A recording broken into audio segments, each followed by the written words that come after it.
Hi, I'm Marnie Webb. I'm with Caravan Studios.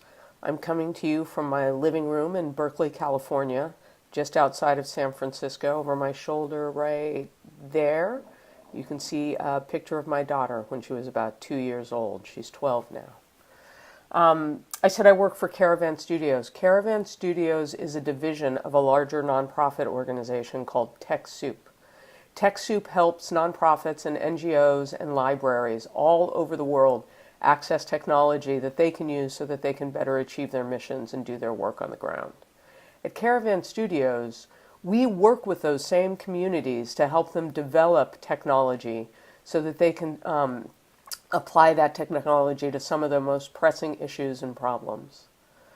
What I'm going to talk to you about today is some of the way that we do that, design thinking.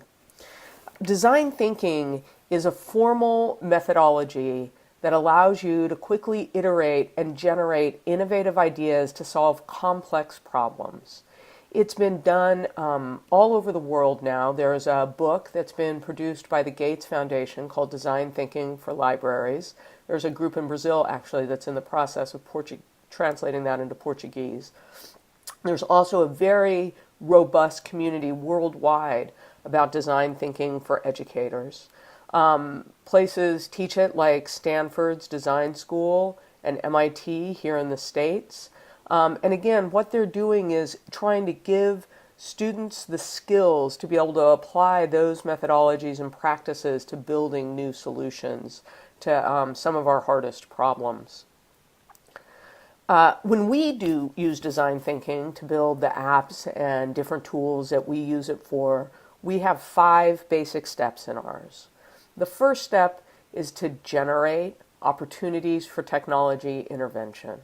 We do that by bringing together a group of smart people. They don't have to know anything about technology. What they have to know about is the way a particular issue, let's say hunger or mobility, manifests in their community. We work with them to generate those places where a technology innovation might stick, the things that can help you create an idea. The next spot is to take what comes out of that and to start actually designing solutions. Now, we don't do that in our offices in San Francisco. We do that in rooms filled with people. We've done it with Danny and Vanessa, IPR, actually, in Belo Horizonte in Porto Alegre in Brazil. Bring together rooms full of people to help design solutions.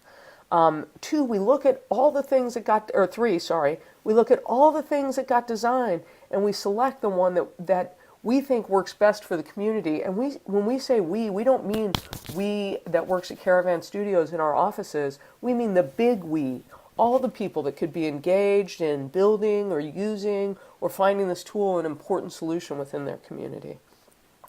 Once we select it, we do in fact build it. And that happens in all kinds of ways. And I'll talk your ear off about that, but not now.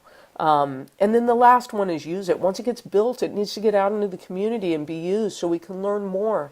And one of the most important things we learn whenever people start building or using the things that have been built is what comes next. What happens after you start applying this solution to this problem? And that starts you all over again, because now you have a new set of constraints, a new set of problems within a particular issue area, and that generates a new set of possibilities. When we think about design thinking, we think the single most important part of it is that you're willing to have a belief that a solution is possible. It can be so hard sometimes when you've been working in a community or you've been working in a specific issue area for a long time. It becomes easier and easier and easier to believe that the solution's impossible. You know all the reasons it's impossible. It's impossible because there's not enough money. It's impossible because a law prevents these people from helping these other people over here. It's impossible because these two groups don't like each other very much. And mostly, we can believe it's impossible because it's a hard problem that's been going on for a long time, and we know smart people have been trying. So why do we think we can solve it, right? And what we think is you have to set that aside. You have to acknowledge it. You have to get it out. But you have to set it aside, and you have to believe that even though this is hard, even though people have been working on it, that you can come up with something that moves you forward. It is unlikely that design thinking is going to produce something that solves the big problems that face the world, that suddenly give us all enough clean water, that take care of violence in our cities, that make sure our youth gets a great education, that make sure we have appropriate sanitation every place on earth, and that nobody suffers from poverty anymore. It's so unlikely that design thinking is going to come up with something that solves all of that. What is likely is that design thinking is going to help us see the possibilities in new ways, and with those new ways, be able to move ourselves forward and come up with the next thing that we can do.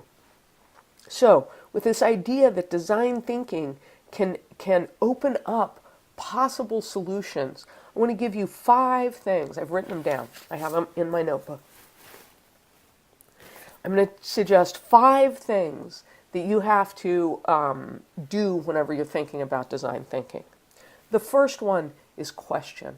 We always start our designs with a question. How might we know exactly when the bus is going to show up? How might we know the proper places to dispose of all kinds of trash? How might we end bullying in our communities?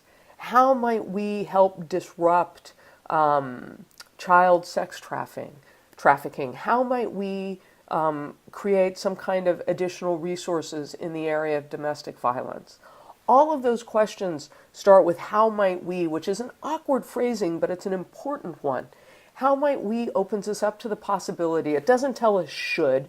Should is somebody saying, here's what you should do. You should do this. It doesn't say can. Can is the possible, and it gets our brains right away starting to go, well, I don't think I can do that. I think I have to do it this other way. But how might we says, what is possible, right? And so it helps us hold that important thing that we said about possibility inside our heads, because it helps, the phrasing of the question helps with that. The other important thing about the question is we have to be curious about the answer, and we have to be motivated to work on the question. So we worked on the question of how might we help youth access food resources whenever school is out of session. And we were genuinely curious about the answer, because that helps you find the possibilities, right? It's whenever you want to know the answer to the question that you came up with. The second thing is to listen.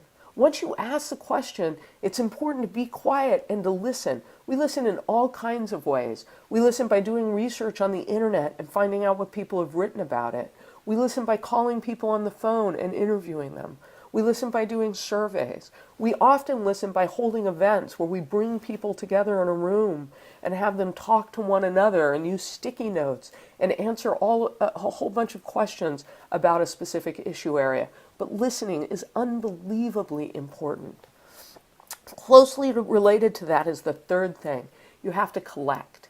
It's not enough for you to just listen and hear it in your head. You have to be collecting it. We collect things by saving the sticky notes that people write on. We take a lot of notes when we interview people.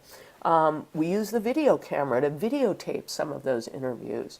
We look at survey data. We look at data from last year and data over time. Those are all the ways that you can collect, right? And we have to make sure that we're collecting and archiving. So we start off by having a question. We listen to people that aren't just ourselves as they answer the question and all the ways they answer it.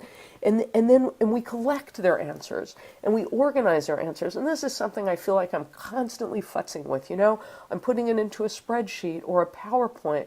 I'm constantly reorganizing that collection.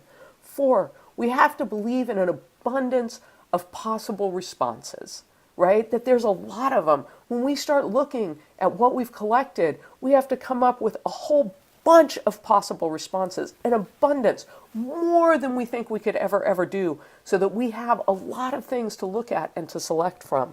And then 5, we have to prototype. That means that we have to do small, quick tests out in the community so that we have a quick way of seeing what's working and not working. So that this formal methodology, the 5 things that we think that you should always bring to this, a question. You start with a question that you want to answer. 2, you listen. You don't just answer the question. You listen to all the answers that exist out in your community. 3, you collect what you've listened and you organize it, right? And that's hard and it takes a lot of work. 4, you look at all of that and you come up with an abundance of ideas to respond to it. And then 5, you pick the best of those ideas to actually test and see what helps you move forward. Thanks a lot for the time today. I hope you have a great meeting. I wish I was there. Bye-bye.